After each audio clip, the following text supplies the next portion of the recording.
안녕하세요. 2022년 온라인 통상 토크 콘서트 진행을 맡은 아나운서 여도은입니다. 기업인과 무역 그리고 통상 관계자분들께 도움이 될 글로벌 통상 관련한 이슈와 동향에 대한 이야기, 벌써 올해로 이 글로벌 통상 토크 콘서트가 세 번째 시간을 맞이했습니다.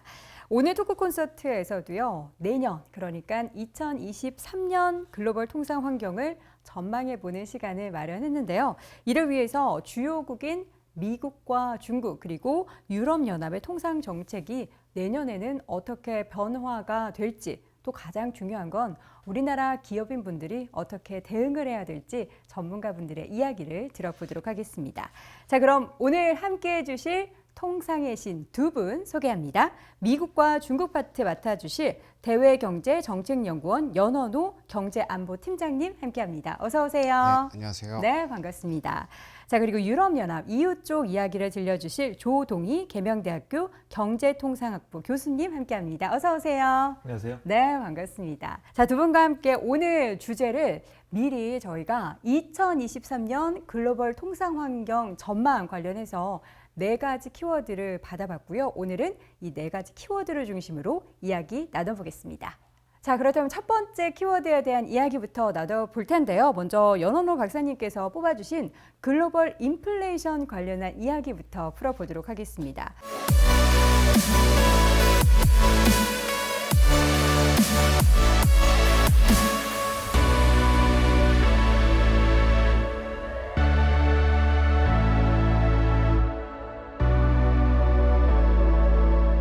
최근 뉴스를 여러분들도 보시면요, 뭐 고물가, 인플레이션 이런 단어 정말 많이 들어보셨을 텐데요.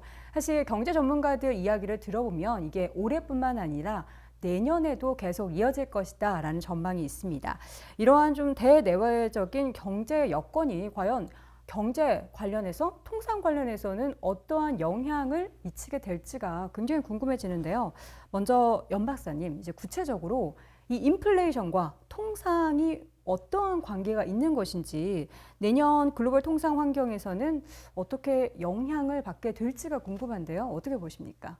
네, 일반적으로 우리가 최근에 이제 신문에서도 많이 볼 수 있지만 뭐 자이언트 스텝이다, 뭐 빅 스텝이다, 스몰 스텝이다, 이제 인플레이션이 발생하게 되면은 보통 이제 수요를 조절하기 위해서 금리 인상을 많이 합니다. 이제 금리 인상을 하게 되면 이제 기업들 같은 경우에는 투자가 위축이 되게 되고, 그러다 보면 이제 경제적으로 이제 전체 그 국가 차원에서 봐도 성장 동력이 좀 줄어들고요.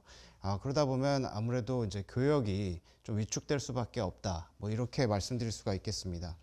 근데 이제 한 가지 제가 말씀드리고 싶은 부분은 최근에 인플레이션을 보면 특히 유럽 쪽에서 크게 이제 인플레이션이 나타나고 있습니다. 그 유로 지역에서 대략적으로 한 10% 정도, 우리가 한 5%대 정도 하고요. 그리고 미국이 한 8%대 보이고 있습니다. 그런 것을 봤을 때는 역시나 이제 최근에 인플레이션의 어떤 주요 원인이 경기가 과열돼서 그런 것인가?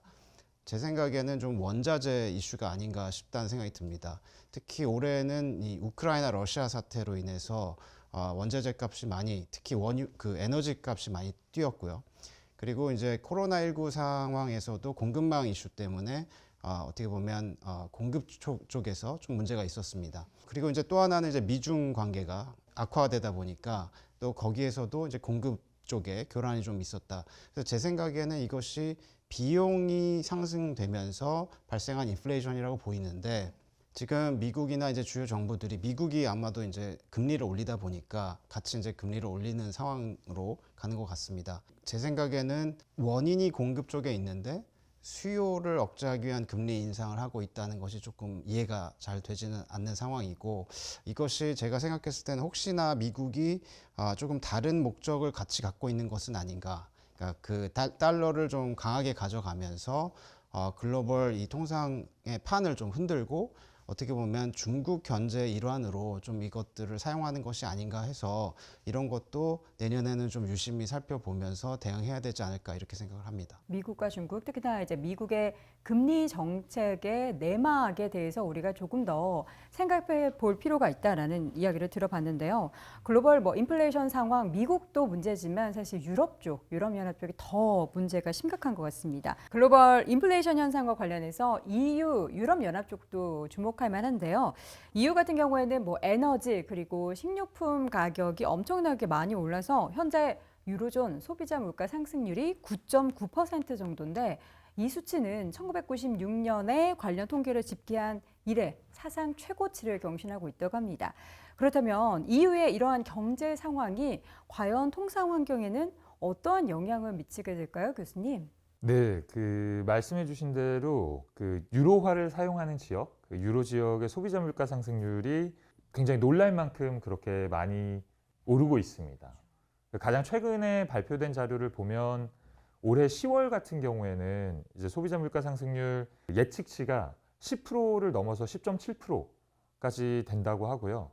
특히 이제 앞에서 박사님, 사회자님 말씀해 주신 대로 에너지 같은 경우는 전년 동월 대비 40%, 9월에 이어서 10월도 그리고 40%씩 오를 것이다 이렇게 예측이 되고 있고, 식료품 가격 같은 것도 이제 10% 이상씩 이렇게 오른다고 추정이 되고 있고요. 이런 상황이다 보니까 EU 입장에서는 가장 중요한 이제 통상 환경의 요인이 뭐냐 했을 때는 수입 물가를 어떻게 잡느냐 하는 것이 가장 큰 요인일 것 같습니다. 수입 공급망의 교란이 생겨서 이제 수입 물가가 오르는 거에 또 부채질을 하는 것이 앞서 연 박사님 말씀해 주신 대로 이제 미국에서 금리를 인상하고 또 대외 환경이 전 세계적으로 이렇게 불안하다 보니까 달러화 가치가 계속 올라가고 있고 그에 비해서 상대적으로 유로화 가치는 떨어지고 있습니다. 그래서 유로화가 출범한 이래로 늘 유로화가 달러화보다 비쌌거든요. 근데 최근에는 처음으로 이제 유로화가 더 싸지는 이런 현상도 우리가 목격을 하고 있습니다. 자국 통화 가치가 떨어지니까 그러면 수입 물가는 더 올라가는 거잖아요. 그렇지 않아도 이제 공급망 차질 때문에 수입 물가가 올라가고 있는데 이걸 유로화로 환전을 하면 환율 때문에도 이제 더 올라가고 있는 거예요. 그래서 EU의 통상 환경에서 가장 중요한 요인은 이제 수입 물가를 어떻게 잡을 것이냐 하는 것이 되겠습니다. 근데 앞서 연 박사님께서 말씀해 주신 대로 이게 통화 가치가 떨어진다는 건 통상 면에서 봤을 때 늘 나쁜 점만 있는 건 아닐 수도 있어요. 왜냐하면 우리 제품 가격은 우리 통화로 적어 놓는데 우리 통화 가치가 떨어지면 이걸 다른 나라 시장에다 팔 때는 그 나라 통화로 환산을 하면 이 가격이 떨어지는 거거든요. 네, 그래서 가격 경쟁력이 높아지는 면도 있는데, 근데 지금 당장 상황이 EU산 제품을 주로 사는 나라들이라고 할 수 있는 미국, 중국 이런 데서도 당장 불확실성이 크고 경기가 안 좋고 하다 보니까 EU산에 대한 수입 수요가 그렇게 늘어나리라고 보기는 어렵거든요, 내년에. 그래서 이렇게 통화 가치가 떨어지는 게 수출에 긍정적인 영향을 미칠 수도 있으나 그건 기대하기는 어렵고, 더 큰 문제는 이제 이게 수입 물가 상승을 더 부채질한다라는 게 더 큰 문제라고 볼 수 있겠습니다. 지금까지 두 분의 내용을 쭉 들어보면요. 미국과 중국도 그렇고 유럽연합도 그렇고요. 이 공급 문제에 따른 물가 상승이 발생하는 것이다로 이야기를 해주셨습니다. 자, 지금까지 첫 번째 키워드는 글로벌 인플레이션에 대해서 이야기 나눠봤습니다. 자, 그럼 이어서 두 번째 키워드로 넘어가 보도록 하겠습니다. 우리 연 박사님이 선정해 주신 두 번째 키워드는요. 중국 시진핑 3기 출범과 2024 미국 대선을 꼽아주셨습니다.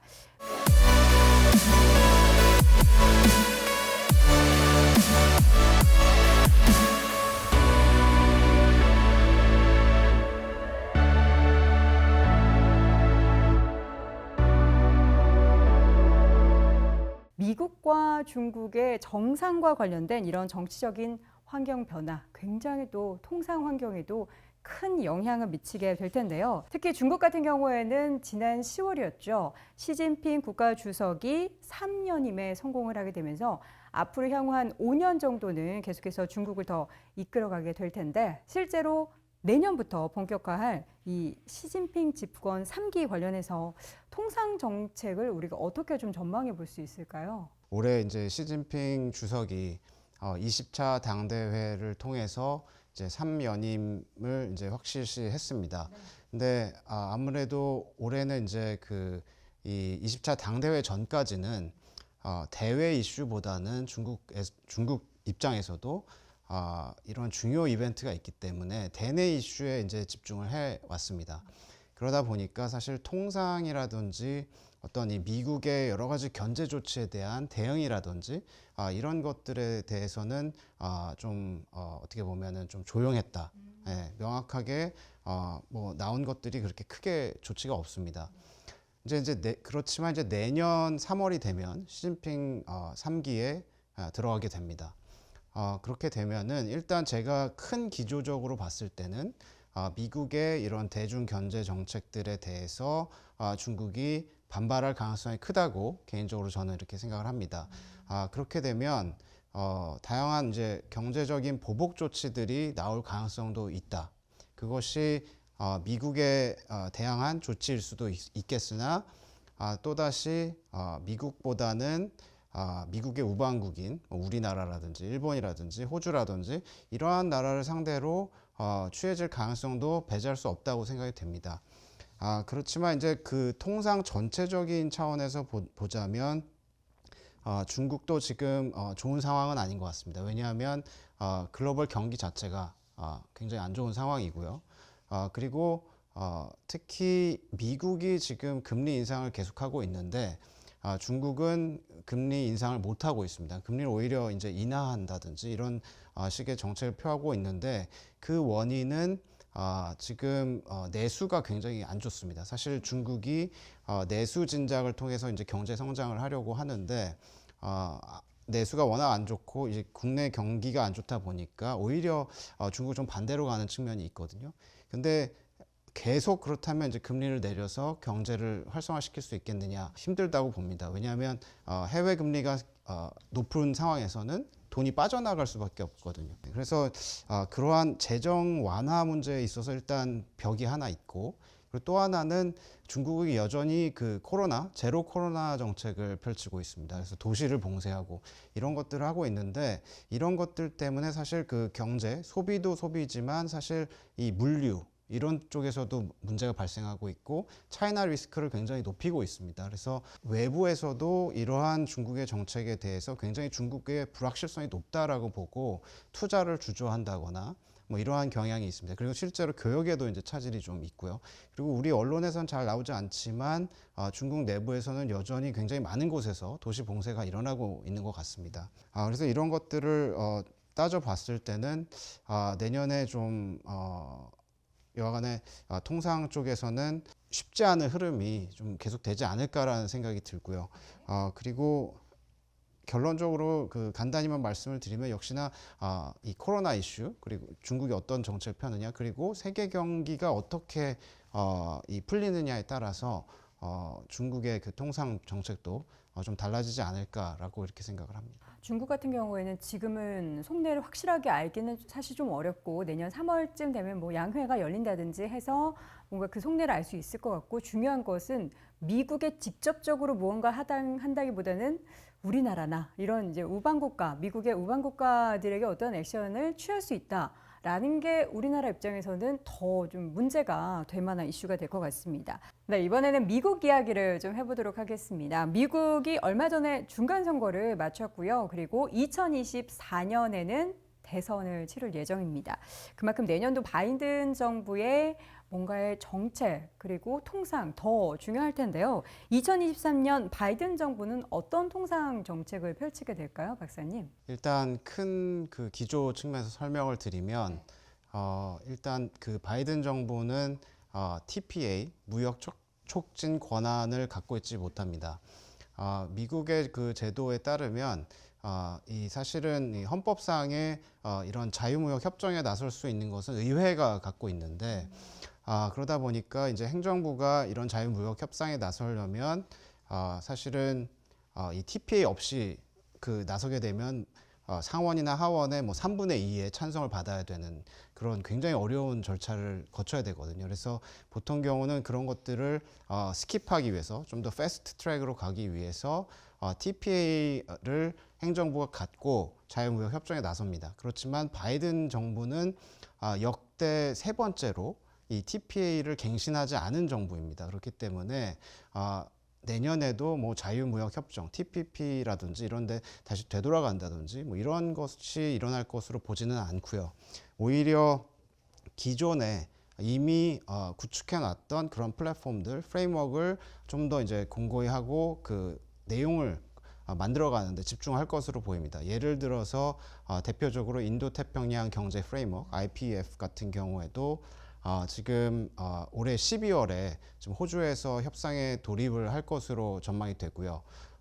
미국의 의도는 내년 에이펙을 이제 미국이 그 호스트 국가인데 에이펙 그 호스트 하기 전까지 뭔가 IPEF 관련해서는 실제적인 뭔가 결과를 내놓고 싶다 이렇게 생각을 할 것으로 보입니다. 그래서 제가 생각했을 때는 이런 인도태평양 경제 프레임워크라든지 아니면 이제 미주판 인도태평양 경제 프레임워크인 APEP라든지 또는 이제 이 희소 금속 관련된 파트너십, MSP라든지 이런 것들의 내용들을 만들어가는 측면에서 이런 통상 정책들이 이루어질 것이라고 보여지고요.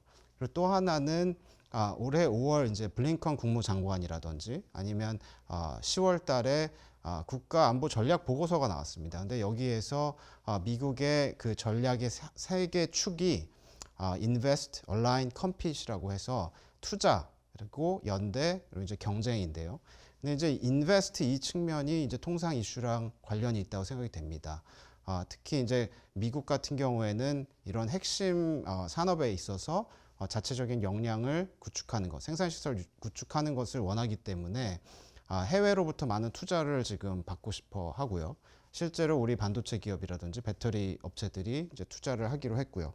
그래서 아까 인플레이션 말씀드리면서도 이제 강달러 얘기를 조금 드렸지만 강달러 이슈도 이러한 국내 투자 또 이제 원자재를 외부에서 사오고 하는데 도움을 줄 것으로 보이고요. 그래서 이런 것들도 어떻게 보면 이렇게 굉장히 연계되어 있는 그런 어떤 큰 차원에서의 통상 정책이 계속되지 않을까 이렇게 생각합니다. 미국과 중국의 내년도 통상 정책의 기조에 따라서 사실 대내적인 여건도 중요하겠고요. 이 유럽 연합 쪽에도 많은 변화가 있을 것으로 좀 예상이 되고 있는데요.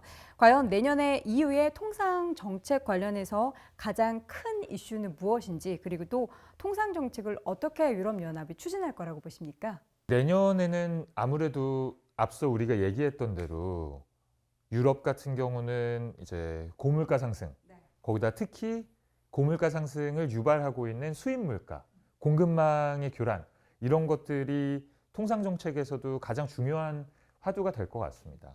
그래서 우리가 많은 경우에는 통상 정책하면 초점이 이제 수출 증진, 뭐 무역 원활화 이런 쪽에 있지만 아무래도 내년 같은 경우에는 그런 특수한 외부적인 환경 때문에 그래서 수입 물가를 어떻게 하면 우리가 잡을 것인가, 공급망을 어떻게 하면 우리가 교란을 낮추고 좀 더 예측 가능한 그 식으로 바꿀 것인가 하는 쪽에 좀 더 초점이 맞춰질 것 같습니다.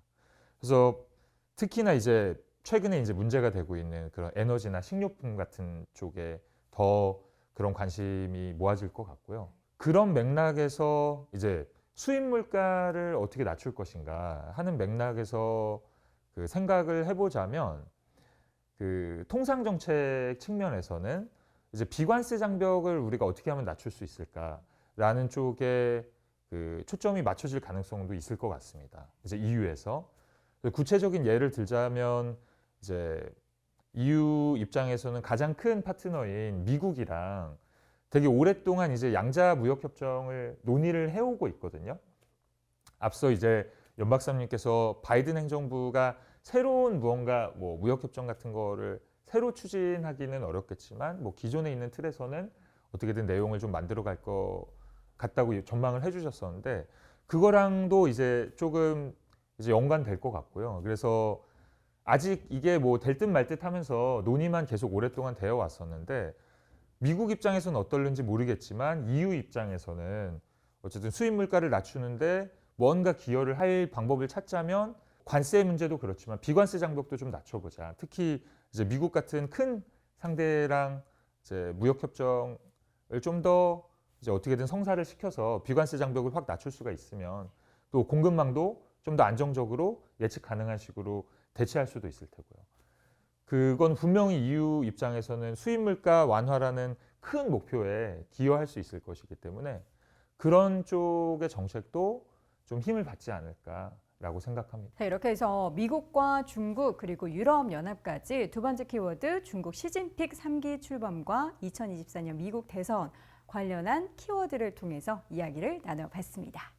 자, 세 번째 통상 키워드 바로 확인을 해보도록 하겠습니다. 이번에는요, 조동희 교수님께서 뽑아주신 키워드입니다. 공급망 관련한 이야기를 좀 풀어가 볼까 하는데요.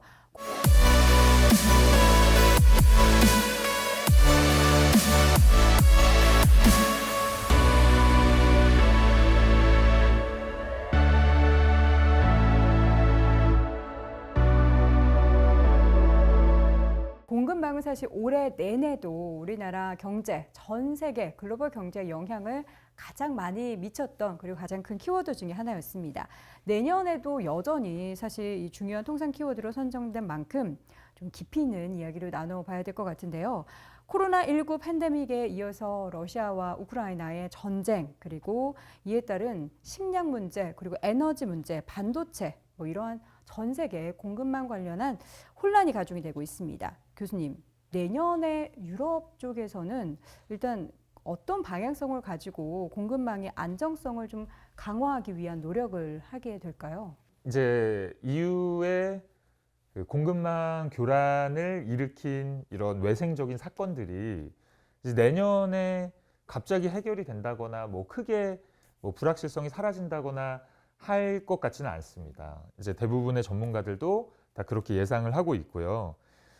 그래서 이제 어떻게든 이게 단기간에 해결되지는 않을 거니까 이 문제가 금방 해결될 거라면 뭐 그냥 가만히 앉아서 기다려도 될 텐데 단기간에 해결되지 않을 테니까 어떻게든 문제를 그 EU가 자체적으로 해결을 하려고 노력을 할 테고요.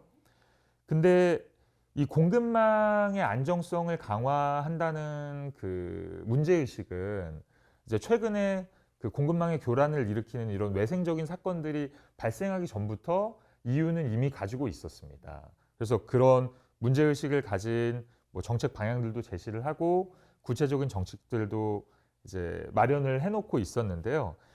여기서 이제 특히 초점이 이런 외생적인 그 사건들이 발생하기 전에도 어느샌가 EU가 중국산의 의존을 지나치게 하고 있는 것 같다라는 문제의식이 EU 안에서 확산이 되고 있었던 것 같습니다. 이건 뭐 다른 주요 경제들도 그 비슷한 문제의식을 가지고 있었던 것 같고요. 그래서 이제 지금 현재 EU 집행위원회는 뭐 산업정책이나 통상정책 같은 걸 펼 때 자기네 정책 방향을 전략적 자율성을 높이겠다라는 것을 이제 자기네 정책 방향으로 내걸고 이제 그 산업정책, 통상정책 같은 것들을 펴고 있습니다. 그래서 그 공급망의 안정성을 강화한다는 그 정책 방향이 이제 구체적으로 이제 발현이 될 때는 그 일단은 역외산에 대한 의존도를 낮추자. 그래서 역외산을 역내산으로 가능한 한 대체를 해보자라는 게 하나가 추진이 될 것 같고요.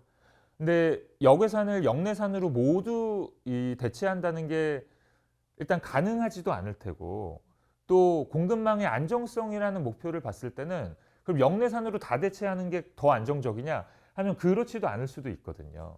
그래서 그렇다면 그 역외산을 완전히 역내산으로 대체하지 못하고 어딘가 역외로부터 우리가 또 공급을 받아야 하는 상황이라면 그렇다면 누구한테 공급을 받느냐 할 때 있어서 기존보다 우리가 가격상의 이점보다는 뭔가 예측 가능성, 안정성 이런 쪽에 좀 더 가중치를 둘 것 같습니다. 그래서 특히 그러다 보면 이제 누구한테 받을 거냐 하는 면에서 소위 요즘에 많이 얘기하는 그런 동료 국가, like-minded partners 이런 국가들로 좀 더 자기네 역외산을 공급받는 그 상대방 또 더 전환을 시키려고 그렇게 그 추진을 할 것 같고요. 그런 맥락에서 보더라도 EU 입장에서는 이제 미국이랑 오랫동안 논의를 해왔던 그런 양자 무역 협정을 좀 더 열심히 추진하려고 할 요인이 있을 것 같습니다. 유럽연합의 공급망 안정성 강화 방안의 핵심은 대중국 의존도를 완화할 것이다라는 이야기, 그리고 그에 따른 유럽연합이 어떻게 행보를 펼칠 것인지에 따라서도 간단하게 말씀해 주셨는데, 실질적으로 중국의 의존도를 낮추기 위해서 유럽연합이 내년에는 과연 어떤 전략을 펼칠지, 그리고 가장 중요한 게 이런 얘기가 나오면은 이러한 유럽의 공급망 안정화 정책, 여기에 우리나라도 약간 영향을 받을 것이다, 좋은 쪽으로, 이런 얘기가 좀 나오거든요. 실제로 어떨까요? 네, 구체적인 예를 들자면 EU 집행위가 핵심 원자재법이라는 정책을 추진을 하고 있습니다. 이 정책의 목표는 이 원자재, 특히 광물에 중국에 대한 의존도를 낮추겠다는 게 목표입니다.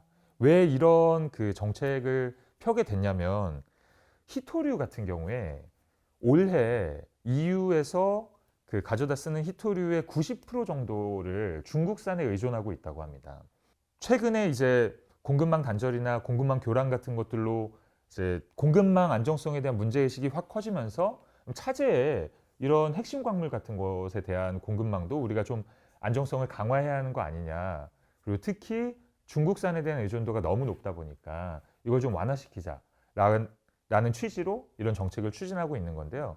그래서 구체적인 목표를 보면 이제 뭐 역외산을 역내화도 일부 하고, 또 역내화를 다 할 수는 없을 테니까 역외 수입 상대방 중에서도 좀 더 믿을 만한 나라들로, 좀 더 안정적인 나라들로 이제 좀 다각화를 시키자라는 것이 목표입니다. 그래서 2030년까지 히토류 같은 경우에는 30%를 이제 역내산으로 충당하겠다라는 목표를 세우고 있고요.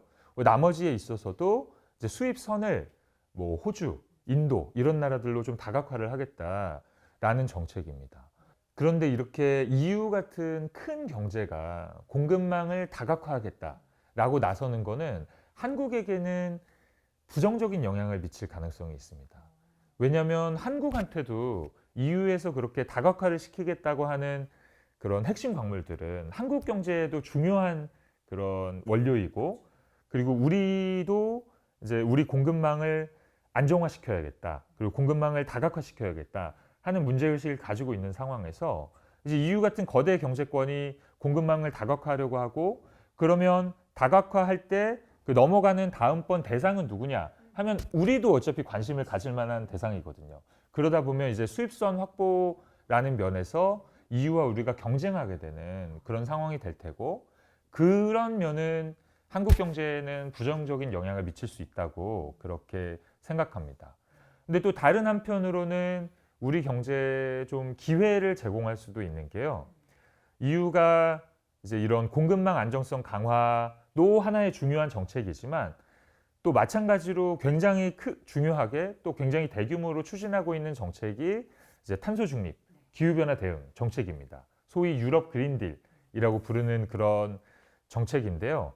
근데 그 일환에서도 이제 공급망 다각화를 추진하고 있는 게 있습니다. 왜냐하면 탄소 중립, 뭐 기후변화 대응에서 굉장히 중요한 역할을 하고 있는 게 이제 재생 가능 에너지, 신재생 에너지잖아요. 근데 태양광 같은 경우에 태양광 설비의 90% 정도를 EU가 중국산에 의존하고 있다고 합니다. 그래서 이거를 이제 공급망을 다각화하고 안정화시키려면 역내화도 시키겠지만, 물론 이제 중국산을 대체할 다른 이런 태양광 설비 공급자들도 찾을 거거든요. 그러면 한국에도 태양광 설비를 뭐 생산하고 수출하는 그런 기업이 있습니다.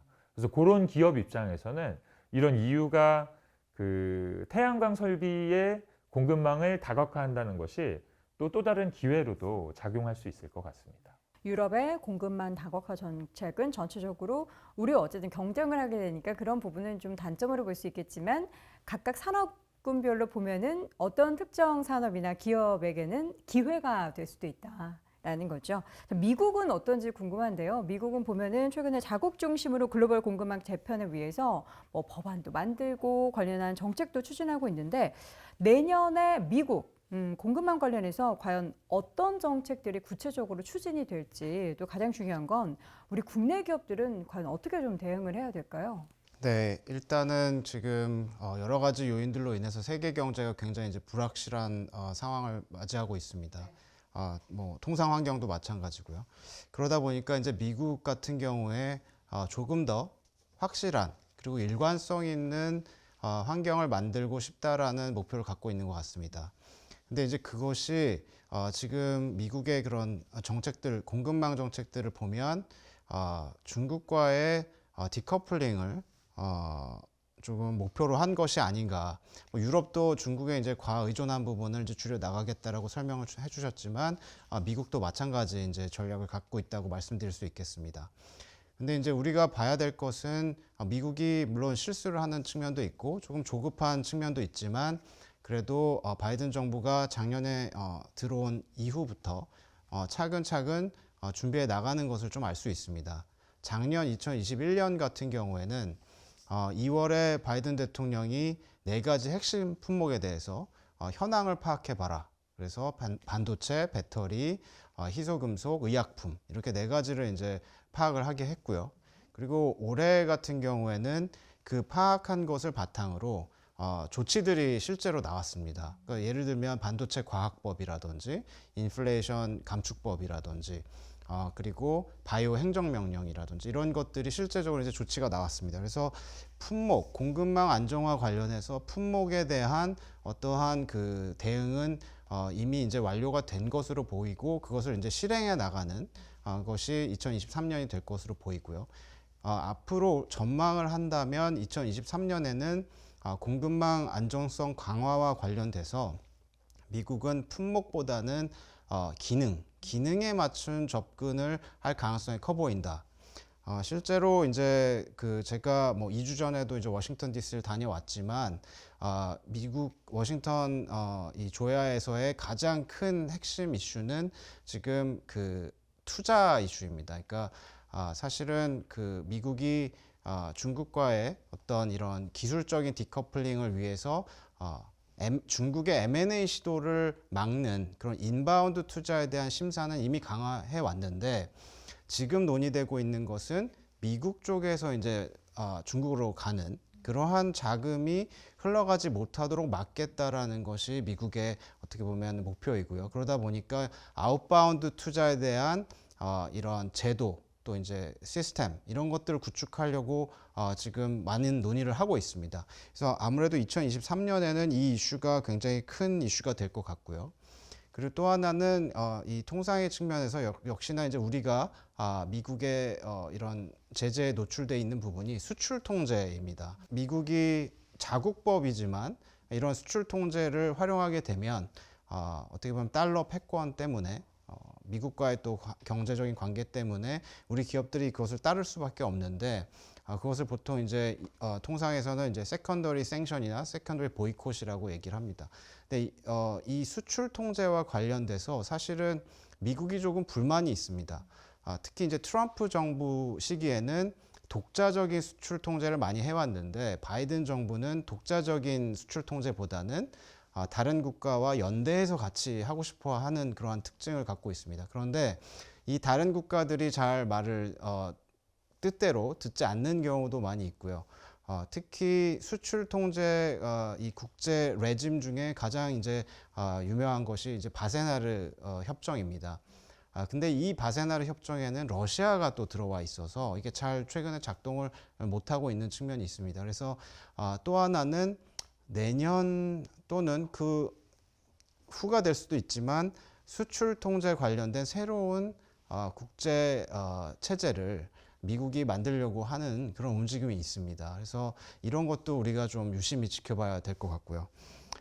그래서 이제 제가 종합해서 말씀을 드리면 그 기업 차원에서는 역시나 이제 대외적인 그리고 대내적인 대응을 해야 되는데 대외 대응에 있어서는 역시나 이런 미국의 디커플링 전략 그리고 중국 누르기 이러다 보니까 차이나 리스크에 대한 생각을 안 할 수가 없습니다. 그래서 물론 중국과의 관계, 중국과의 교역 관계를 잘 관리하고 또 공급망 차원에서도 중국이라는 중요한 나라와 완전히 우리가 무슨 단절을 한다든지 이런 것은 현실적으로 불가능하기 때문에 현 상황을 잘 유지해 나아가야 하겠지만 또 미국의 어떤 그런 강경한 제재들로 인해서 우리 비즈니스들이 타격을 받을 수 있기 때문에 항상 이제 좀 최악의 상황을 항상 가정하고 좀 이런 대비를 대응 전략 같은 것들을 미리 만들어 놓을 필요는 있겠다라는 게 이제 하나고요.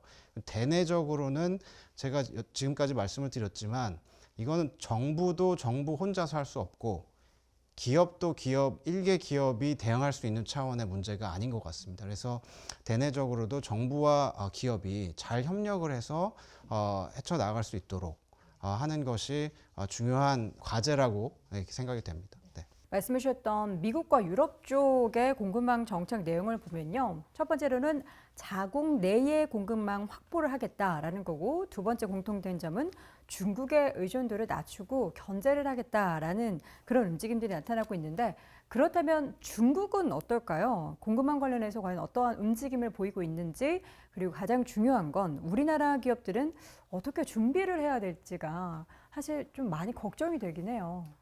네, 이 부분이 상당히 이제 좀 어려운 부분인데요. 미국 또 유럽 이런 서방의 국가들이 중국을 좀 견제를 강하게 하다 보니까 사실 이게 어떻게 보면 그냥 단순하게 생각을 해보면 너무 한 국가에 의존을 많이 하고 있기 때문에 그 국가 의존도를 줄여보겠다라는 것이 목적인데 그게 마침 이제 중국이 되다 보니까 이게 모든 게 이제 중국을 견제하는 것처럼 이렇게 느껴질 수는 있겠습니다. 근데 이제 중국 입장에서는 그러다 보니까 이것에 대한 해결책으로 자립자강을 내세웠거든요. 그러니까 모든 것을 스스로 해결해 보겠다라는 정책을 갖고 있습니다. 특히 이제 작년 3월에 이 14차 5개년 계획을 발표를 했고 2035년 중장기 발전 계획을 이제 발표를 했는데 여기에 가장 큰 그 키워드가 쌍순환 정책입니다. 이 쌍순환이라는 것은 이제 중국에서 명명을 한 것이고요.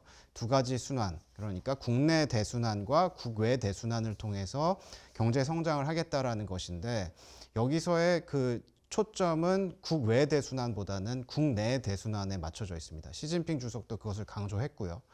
근데 이제 그것이 생각을 해보면 수요 차원에서는 내수를 진작해서 성장을 하겠다. 그렇지만 공급을 생각해보면 생산에서부터 소비까지 중국 내에서 일어나도록 하겠다라는 것이 어떻게 보면 핵심이거든요. 그래서 이런 중국의 어떤 이 쌍순환 정책 그리고 자립자강 정책은 우리 기업으로서는 사실은 좀 굉장히 좀 부담이 되는 전략이 아닐 수 없습니다. 왜냐하면 중국이 이 해외 제품을 중국산 제품으로 대체하려고 많은 노력을 할 것으로 보여집니다. 제가 뭐 작년에도 이제 보고서를 쓴 바가 있지만 메모리 반도체라든지 아니면 디스플레이라든지 시급하게 중국이 부상을 하면서 우리 것을 대체하려고 하는 제품들이 있습니다. 그런 것들이 근데 사실은 우리의 주력 수출품이기도 하거든요. 그래서 이런 것들이 우리 기업들로서는 좀 굉장히 신경이 쓰이는 부분이 아닌가 이렇게 생각이 됩니다. 우리가 지금 대중무역 적자 폭이 계속해서 늘어나고 있는데 앞으로의 환경도 녹록지 않아 보일 것 같아서 그러한 부분, 그러한 문제를 또 어떻게 해결해 나가야 될지가 우리에게 과제가 될 것 같습니다. 자, 이렇게 해서 세 번째 키워드 공급망 안정성 강화 이야기 나눠봤습니다. 자, 이어서 마지막 키워드 조동희 교수님께서 뽑아주신 녹색 및 디지털 사회 전환이라는 키워드에 대해서 이야기를 나눠보겠습니다.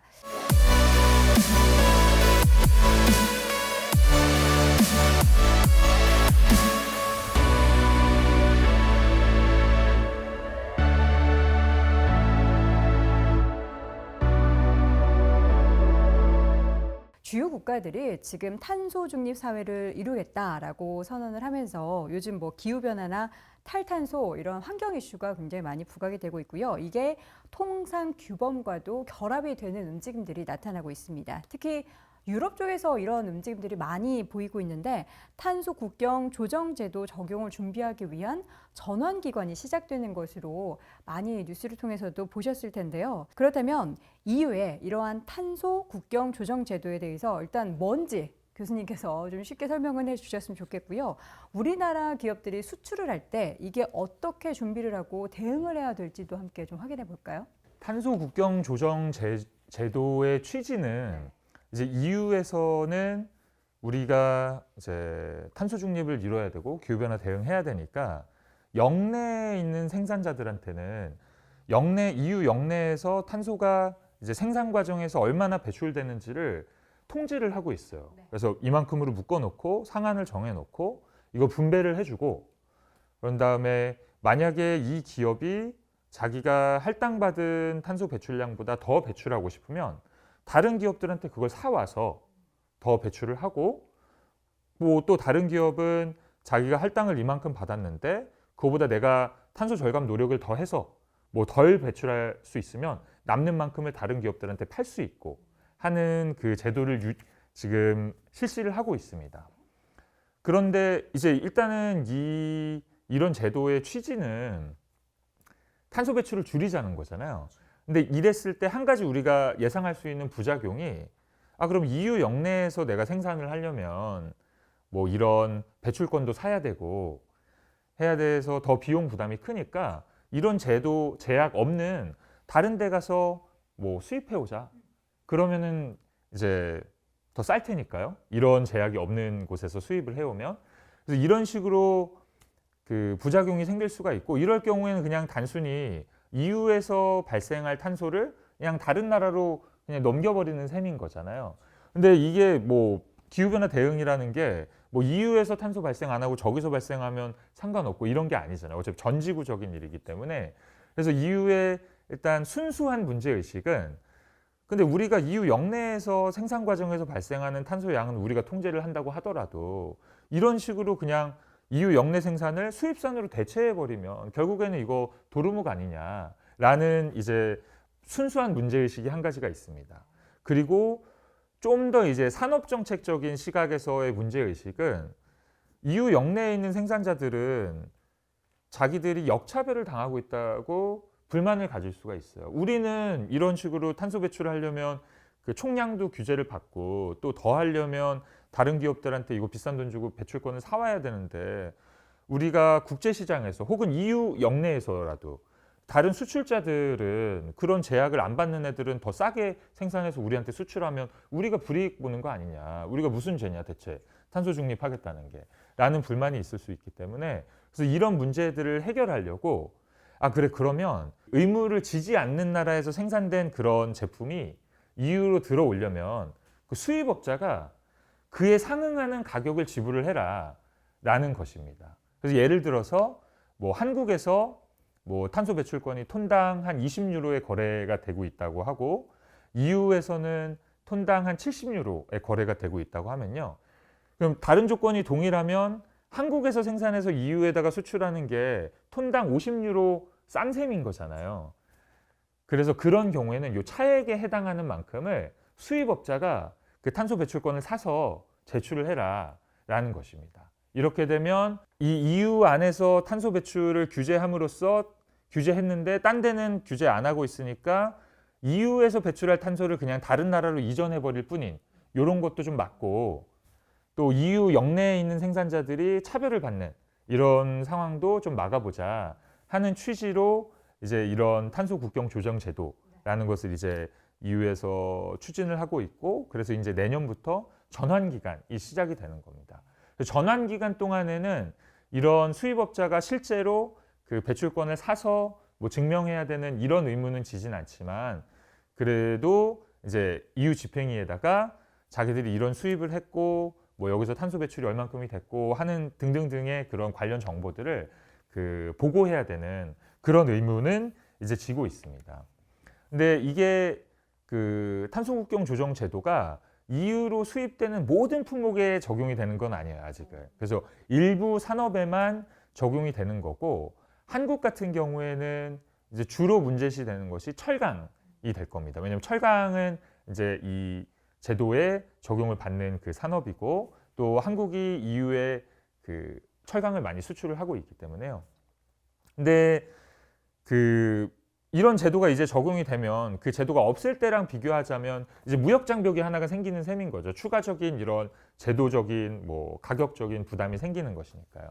그래서 한국 기업들한테는 대EU 뭐 철강 수출에 있어서 이런 새로운 무역 장벽이 하나가 생기는 셈이고, 근데 EU에다가 철강을 직접적으로 수출하는 기업들은 어차피 대기업들이고 이런 제도 변화에 준비할 여력이 충분히 있기 때문에 당장 이게 뭐 내년에 딱 전환 기간에 도입한다고 해서 불연속적으로 뭔가 충격이 생기지는 않을 거예요. 충분히 예상 가능한 일이었고 또 그런 걸 대비할 수 있는 여력도 충분히 있기 때문에 당장에 급격한 무슨 부정적인 충격이 올 거라고 예상이 되지는 않습니다. 물론 이제 없는 거에 비해서 있으면 무역 장벽이 커지니까 네, 부담은 커지겠지만요.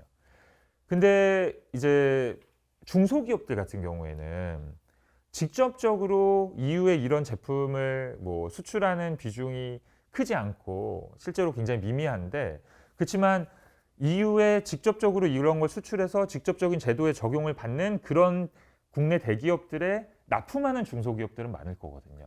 근데 대기업이 자기들이 직접 수출하는 거에 이런 제도 영향을 받다 보면 자기들이 납품하는 그런 중소기업에도 영향을 분명히 미칠 겁니다. 그리고 EU가 지금은 딱 이런 직접 수출에 한해서 이런 일부 산업들에 한해서만 이 제도를 적용하고 있지만 이 제도가 적용되는 그런 산업들도 늘어날 수도 있고 또 간접 수출에도 이런 걸 적용시킬 수 있을 테고요.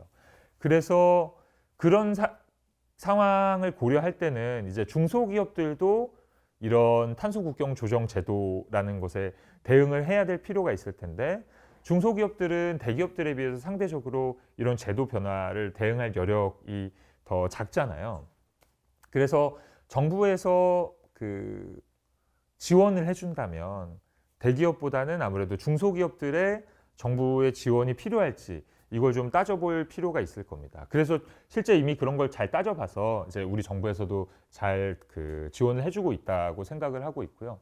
다만 이제 그런 지원을 할 때 우리가 유념해야 될 것이 이게 EU에만 있는 무슨 문제 때문에 EU만 이런 정책을 펴서 우리가 그냥 단순히 허들 하나만 딱 넘게 도와주면 딱 떠밀어주면 될 문제가 아니라 이제 탄소 중립이나 기후변화 대응 같은 건 우리도 지금 추진하고 있는 것이고 우리도 당위적으로도 대응해야 되는 문제이다 보니까, 그래서 억지로 이런 중소기업들이 지금 딱 대EU 수출과 관련해서 직면해 있는 이 허들 하나를 그냥 억지로 이렇게 넘겨주기보다는 어쨌든 이 허들을 넘기 위해서는 탄소 중립을 위해서 탄소를 감축해야 될 테고 뭐 기후변화 대응을 위한 노력을 해야 될 테고 할 테니까 중소기업들이 자체적으로 그런 노력을 할 수 있도록 그런 유인을 제공해주는 방식으로 우리가 정부 지원을 해주는 게 단순히 요 무역 장벽 하나만 딱 넘겨주는 것보다는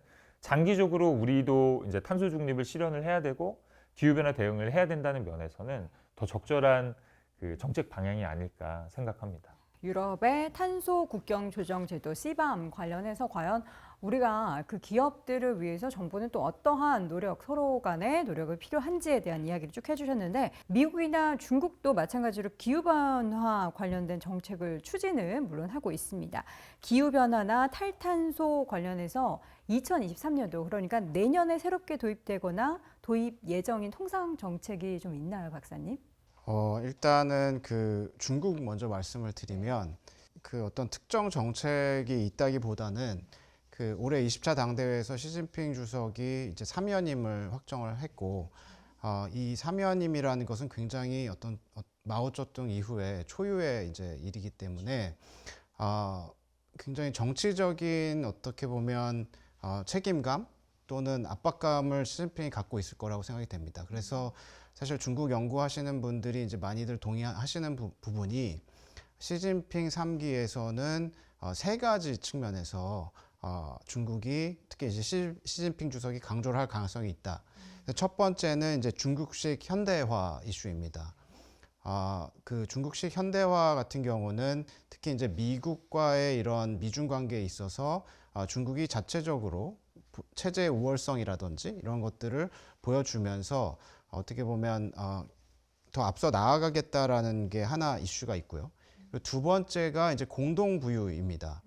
그리고 세 번째는 이제 대만 이슈인데 그 두 번째 공동부유가 이제 탈탄소 이슈와 관련이 되어 있다고 말씀드릴 수 있겠습니다. 특히 이제 공동부유에는 이 어떻게 보면 모두 다 같이 이제 잘 살자는 그 기본적인 생각이 깔려 있지만 거기에는 단순히 이제 경제적인 잘 사는 것 이외에도 삶의 질 측면에서 뭐 교육이라든지 아니면 환경이라든지 이런 것들이 그 같이 고려되고 있습니다. 그래서 중국도 환경 이슈는 굉장히 중요하게 생각을 하고 있고요. 그리고 최근에 이제 북경대에서 자체적으로 이제 조사한 것을 제가 확인을 해 보니까 중국인들이 최근에 이제 환경 이슈에 대한 관심이 굉장히 많이 높아졌고 또 불만도 좀 있는 것 같습니다. 그래서 앞으로 중국도 이 환경 이슈만큼은 굉장히 잘 챙겨 나갈 것이라고 이제 생각이 됩니다. 특히 작년에 이제 재미있는 것은 우리가 요소수 사태를 경험을 했는데 그것이 한 원인은 이제 중국의 친환경 정책에 있었습니다. 이 석탄 수입을 통해서 어떻게 보면 공장을 돌리고 했었어야 되는데 일단은 호주와의 어떤 정치적인 문제 때문에 석탄 수입이 잘 안 된 측면도 있지만 또 이제 이 지방 정부들이 공장을 셧다운을 한 이유 중에 하나로 이 어떻게 보면 탄소 배출 이것에 어떤 중앙 정부의 노르마를 맞추기 위해서 그랬다는 이제 분석도 있습니다. 그래서 이제 우리가 요소 수입을 받지를 못했고 요소수 사태가 났는데 그런 것처럼 중국이 얼마만큼 이 환경 이슈에 대해서 생각하는지 또 알 수 있었던 것 같고요. 그리고 이제 미국 같은 경우에는 큰 차원에서 한 세 이 갈래로 이 탈탄소 이슈를 다루고 있는데 뭐 이 운송이라든지 그다음에 이제 전력 발전 부분 그리고 이 산업 차원에서 탈탄소를 다룹니다. 근데 이제 운송 관련돼서는 이미 이 IRA, Inflation Reduction Act에서 전기차라든지 이제 배터리 이슈로 다뤘고요. 그리고 이제 발전 부분 관련해서는 그 작년 그 12월에 연말에 Infrastructure Investment and Jobs Act라는 것을 이미 내놨습니다. 그래서 거기서 또 이제 다루고 있고요. 그리고 이제 산업 측면의 이 탈탄소 이슈는 9월 달에 에너지부가 새로운 전략을 내놓았습니다. 그래서 이미 미국도 이 탈탄소 이슈를 어떻게 다룰 것인지에 대한 이런 전략이나 정책은 나와 있다. 이렇게 말씀을 드리고요. 그런데 이제 제가 우려하는 부분은 조동희 박사님께서도 말씀을 해주셨지만 이 친환경 탈탄소 이슈를 이제 강조하다 보면 이러한 그 전기차라든지 이런 그 탄소를 배출하지 않는 제품을 만드는 것도 중요하지만 이 기업들이 제품을 생산할 때 이 탄소를 많이 배출하지 않는 다른 기업들을 공급망 자신들의 공급망에 넣기를 원할 수도 있습니다. 그러니까 제품 만들 때 그러다 보면은 굉장히 큰 이런 파급 효과가 일어날 수 있다라고 하나 말씀을 드리고요. 그리고 또 하나는 IRA Inflation Reduction Act에서 우리가 전기차에 많이 주목을 하고 있지만 사실은 이 항공유 같은 경우에 특별히 이제 말씀을 드리면 친환경 항공유에 대해서 어떻게 보면 그 인센티브를 제공하고 있습니다. 근데 우리나라가 사실 미국에 굉장히 항공유를 많이 수출하는 나라 중에 하나인데 우리는 친환경 항공유를 수출하고 있지 않습니다. 그래서 이러한 그 어떻게 보면 IRA 법안에 있는 친환경 기준들이 비관세 장벽처럼 활용될 가능성 이런 것들에 대해서도 우리가 유심히 지금부터 준비를 하고 좀 대비를 해야 되지 않을까 이렇게 생각을 합니다. 요즘에 이제 전반적으로 보면은 탄소 중립 사회다, 뭐 녹색 사회 전환이다, 뭐 이러한 내용들이 함께 부각되는 글로벌 통상 환경이 만들어지고 있고요. 이어서 여기에 연관해서 보면은 디지털 사회 전환이라는 키워드도 요즘에 화두입니다. 코로나19 팬데믹 사회를 지나오면서 이런 디지털 전환이 더욱더 가속화됐는데 각 국가에서도 다양한 디지털 정책들을 마련하고 있는 것으로 알고 있는데요. 가장 먼저 이제 유럽 연합 쪽 이야기를 들어보도록 하겠습니다. 디지털 통상 그리고 디지털 산업의 경쟁력을 높이기 위해서 유럽 연합 쪽에서는 어떠한 움직임들이 나타나고 있을까요? 그 EU에서도 이제 디지털 그 통상, 뭐 디지털 산업 일반적으로 관련해서 큰 문제의식은 왜 우리는 이제 디지털 산업이 미래인데 지금 이미 디지털 산업이 굉장히 그 큰 산업이고 앞으로도 점점 더 중요해질 산업인데 왜 이렇게 우리는 뒤처졌냐. 어느새 정신을 차리고 보니 전부 다 이제 뭐 세계적으로 이제 각광을 받고 있는 기업들은 다 EU에 없고 역외에만 있고 특히 이제 뭐 미국에 있고 왜 우리는 이렇게 뒤처졌냐 하는 문제의식을 크게 가지고 있었고 그래서 그 대규모의 산업 정책 같은 것들을 이제 구상을 해서 추진을 해왔습니다. 그래서 코로나19 이전에도 이제 보면 뭐 신산업 전략이다라는 큰 이름을 걸고 EU가 큰 정책 패키지를 추진을 이미 하고 있었는데 거기서도 상당한 초점이 이제 EU 역내의 디지털 전환을 이제 지원을 하겠다 EU에서 라는 것이었고요. 그리고 이제 코로나19 팬데믹을 겪으면서 특히 이제 EU는 피해가 컸잖아요, 초기부터. 그래서 그때 이제 그거에 대응하기 위한 이런 대규모 막 재정 정책들을 펼 때도 그 방향을 그래서 돈을 쓰는데 어디다 쓸 거냐 했을 때 이제 디지털 전환에다가 이제 친환경 전환과 마찬가지로 디지털 전환에도 이제 돈을 쓰자. 특히 이제 디지털 인프라가 좀 뒤처진 곳들에는 그런 인프라를 이제 깔아주는데도 돈을 많이 쓰고 하는 식으로 해서 이제 그때 코로나19에 대한 대응으로 나왔던 대규모 이 그 재정 정책 패키지가 Next Generation EU라는 이름을 달고 있었거든요. 근데 그거 이름이 나타나듯이 이제 뭔가 미래를 대비하는 데다가 돈을 쓰겠다라는 것이었고 거기 이제 두 가지 축은 이제 기후 변화 대응 그리고 디지털 전환이었습니다. 그래서 이런 정책을 EU가 이제 그런 산업 정책의 일환으로 이렇게 펴고 있는 것 같고요. 그리고 이제 EU가 그 개인정보 보호를 위해서 GDPR이라고 부르는 그런 개인정보 보호 그 법도 굉장히 그 엄격하게 그 추진을 하고 있는데요. 이미 그건 시행이 돼서 다 적용을 받고 있고 벌금도 계속 이제 부과하고 있고 하는 건데 이거 역시도 뭐 취지 자체는 순수하게 받아들인다면 이제 개인정보 보호를 강화하겠다라는 것이겠지만 산업 정책의 시각에서 굳이 해석을 하자면 이제 EU 역내 기업들은 이렇게 많은 강한 그런 제약을 받으면서 그 기업 활동을 하고 있는데 역외 기업들이 이런 제약에서 상대적으로 자유로운 그런 곳에 있는 역외 기업들이 이런 제약이 자유롭기 때문에 더 잘 성장하고 더 잘 되는 거 아니냐라는 그런 문제의식 속에서 그러니까 우리의 보호 기준을 낮출 수는 없으니 이제 저들에게도 우리와 같은 그런 그 제약을 적용을 하자라는 취지로 이제 이런 GDPR도 역외에 있는 기업들에게도 이제 다 적용을 시켰던 게 아닌가라고도 뭐 해석을 해볼 수 있을 것 같습니다. 유럽 쪽 이야기를 들어봤고요. 내년 그렇다면 미국과 중국은 이런 디지털 통상 이슈 관련해서 어떤 움직임이 보일지는 우리 박사님께서 좀 설명해 주시죠. 최근에 이제 동향에 대해서 좀 말씀을 드리면 일단은 가장 중요한 것은 이제 그 디지털 관련된 규범이 이제 없다, 부재하다. 그러니까 디지털 관련된 이런 WTO 차원의 모두가 합의하고 있는 그런 규범 같은 것들이 없습니다. 소다자나 양자 차원에서는 협정들이 있지만 대표적으로 TPP 같은 경우에는 세 가지 이제 원칙을 들고 있습니다. 데이터의 자유로운 이동, 두 번째는 데이터 로컬라이제이션을 못하도록 하는 것, 그리고 이제 세 번째는 이 소스 코드나 이제 알고리즘 공개 요구를 못하도록 하는 것, 이런 것들이 이제 원칙으로 들어가 있는데 중국이 포함된 RCEP에서도 사실은 이 소스 코드와 알고리즘을 제외한 앞서 말씀드린 그 두 가지 원칙은 들어가 있습니다.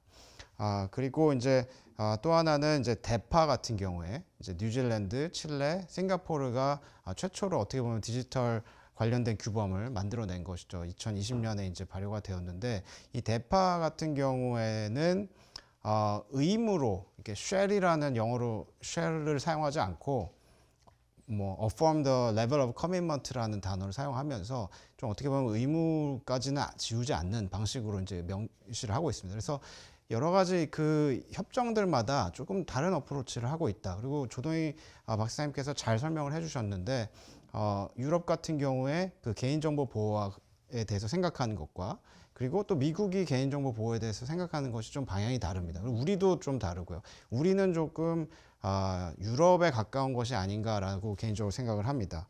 그래서 이러한 것들에 대한 어떤 국제 규범이 형성이 되어 있지 않기 때문에 미국 같은 경우에는 이런 것들을 좀 형성해 나가려는 차원의 움직임을 더 가속화할 수 있다. 그리고 마침 좋은 플랫폼이 있는데 IPF 안에 이 디지털 통상이 들어와 있습니다. 필러 1에. 그래서 이 IPF 차원에서 이런 것들이 논의될 가능성이 커 보이고요. 그리고 중국 같은 경우에도 이미 그 대파에 가입을 신청을 했습니다. 그리고 8월 달, 그러니까 한 3개월 전인가요? 8월 달에는 그 워킹 그룹을 이제 이미 만들어서 협상에 돌입을 했습니다. 그래서 생각보다 중국도 적극적으로 이 국제 규범을 만드는 데 있어서 참여를 하고 있다라는 것을 이제 확인할 수 있고요. 근데 이제 제가 여기서 마지막으로 한 가지만 이제 좀 중점적으로 말씀드리고 싶은 부분은 IPF 관련돼서 지금 9월 초에 장관 성명서들이 각 필러별로 나왔습니다. 근데 제가 이제 초안 그 컨셉 페이퍼부터 이제 봐왔기 때문에 그간의 이제 변천 과정을 좀 말씀드릴 수 있는데 특히 디지털 통상과 관련해서 그 초안에서는 Free Flow of Cross Border 그 데이터를 명시를 해놨습니다. 그런데 9월 달에 나온 장관 성명서 버전에는 이 Free Flow라는 단어가 사라졌습니다. 그리고 Free Flow 대신에 Trusted and Secure Flow라는 단어로 대체가 됐습니다. 그래서 제가 생각했을 때는 확실히 글로벌 통상의 그 패러다임이 변화되고 있구나. 자유무역보다는 확실히 이 경제 안보 이런 것들을 강조한 그러한 패러다임으로 전환되고 있는 것을 다시 한번 이제 IPF 안에서도 디지털 관련된 통상 관련된 그 조항에서도 제가 읽을 수가 있었는데 아무래도 이러한 추세는 내년에도 더 강화되면 강화됐지 네, 다시 예전처럼 자유무역으로 돌아가는 그러한 상황은 좀 기대하기 힘들지 않을까 이렇게 생각을 합니다. 우리에게 이야기를 들으면 들을수록 과제들이 참 많이 남아 있는 것 같습니다. 자, 이렇게 해서 2023년 글로벌 통상 환경 전망 관련해서 이 4가지 키워드를 통해서 두 분의 자세한 이야기 들어봤습니다. 자, 그럼 마지막으로 지금까지 우리가 함께 전망해본 내년도 글로벌 통상 환경에 우리가 대응해서 우리 기업인분들이 과연 어떻게 준비하면 좋을지 관련한 이야기를 한 말씀씩 좀 들어보도록 할 텐데요. 먼저 조 교수님. 일단 EU 같은 경우는 그 상황이 좋지 않을 걸로 예상이 됩니다. 물가 상승률이 역대 이렇게 최고치를 계속 경신할 만큼 그 물가가 오르고 있고 이게 내년에도 근데 이게 뭐 그 수요 측 요인에 의해서 생긴 게 아니라 공급 측 요인에서 발생한 거고 근데 이런 물가 상승을 야기한 그런 공급 측 요인들이 내년에 개선된다거나 뭐 불확실성이라도 작아진다거나 할 전망이 보이지 않기 때문에 내년에도 이런 상황이 이어질 것 같고 뭐 유럽 중앙은행이나 IMF 같은 데 전망들을 보면 이미 그 올해 말이면 그 EU의 상당수의 국가들이 이제 경기 침체에 접어들 거라고 그 예상을 하고 있습니다. 그래서 물가는 올라가고 경기는 침체되고 이렇게 하다 보면 이제 민간에서는 자연히 이제 물가 상승이 이렇게 높고 특히나 주로 물가가 오르는 그런 품목들인 뭐 에너지, 식료품 이런 애들은 가격이 오른다고 해서 수요를 그만큼 줄이기가 어려운 소위 말해 비탄력적인 그런 상품들이거든요. 그러다 보면 민간에서는 가게 입장에서 봤을 때는 그런 필수적인 데다가 지출을 하고 나면 남은 여력이 없을 거예요. 소비할 여력이 적을 거예요. 그러면 이제 수요가 줄어들 테고 자연히 수입품에 대한 수요도 줄어들겠죠. 그렇다면 이제 정부가 그러면 그 남은 것들을 채워줄 수 있느냐 했을 때 정부가 확장 재정 정책을 펴면 지금 물가 상승률을 잡는 게 이제 최대의 관건인데 거기서 정부에서 확장적인 재정 정책을 펴면 오히려 물가 상승을 부추기는 꼴이 될 테니까요. 정부에서도 확장적인 재정 정책을 펴기가 어려울 겁니다.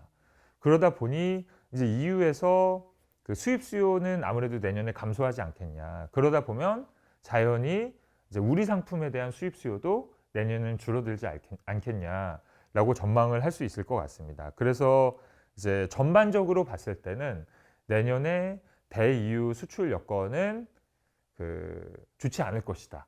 그러니 그런 수입 수요가 줄어드는 것, 그리고 불확실성이 크게 남아 있는 것에 대해서 미리 이제 대비를 할 필요가 있을 것이다라고 전반적인 상황에 대해서는 그렇게 좀 부정적이고 좀 그런 대비를 해야 된다라는 말씀을 좀 드리고 싶고요. 한 가지 그래도 우리가 그 와중에서 뭐 그래도 어딘가에 상대적인 희망을, 절대적인 희망까지 찾기는 어렵겠지만 그래도 상대적인 희망을 찾자면 어디에 있겠냐라고 생각을 해본다면 이제 새로운 재정 정책을 막 확장적으로 펴기는 어렵겠지만 그렇다고 해서 이제 올해 말이면 벌써 이제 상당수 국가들이 경기 침체에 접어든다고 하는데 기존에 계획을 해서 뭔가 단연간 계획으로 추진하고 있었던 재정 정책들을 끊기는 어려울 거예요. 거기다 그런 정책들이 EU 차원에서 추진되고 있는 것들은 보면 대부분 구조 변환을 위한 그런 정책들이거든요. 뭐 디지털 전환, 뭐 친환경 전환 이런 걸 위한 정책들이어서 그런 정책들은 끊기지 않고 아무래도 단연간 계획되었던 대로 지속이 될 것 같습니다. 그래서 그런 분야에서는 여전히 그래도 수입 수요가 남아 있을 것이라고 예상이 되고 그래서 그런 쪽에 그리고 상대적인 희망을 좀 찾을 수 있지 않겠냐라고 생각이 되고요.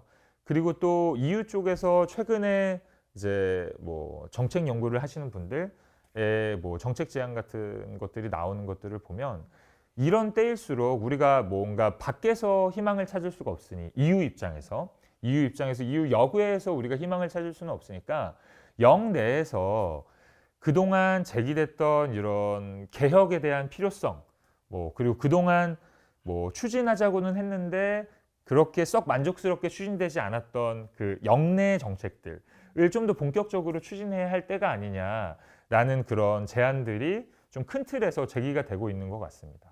그래서 EU가 그런 영내 구조 개혁을 위해서 그런 추진하는 정책들과 관련해서도 혹시라도 우리의 이런 수출길이 어디 없는지에 대해서는 좀 희망을 가지고 살펴볼 필요가 있지 않을까라고 생각합니다. 여건은 뭐 우리도 알고 있는 것처럼 좋지는 않겠지만 그 안에서도 희망을 좀 찾아보는 지혜를 발현해야 될 것 같습니다.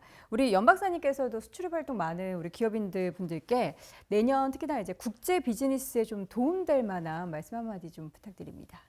저도 상대적인 희망을 찾자면 내년은 좀 어려워 보인다. 다만 내년이 어려웠던 만큼 2024년은 오히려 기회가 될 것 같다라는 생각이 듭니다. 내후년에는? 네, 후년에는.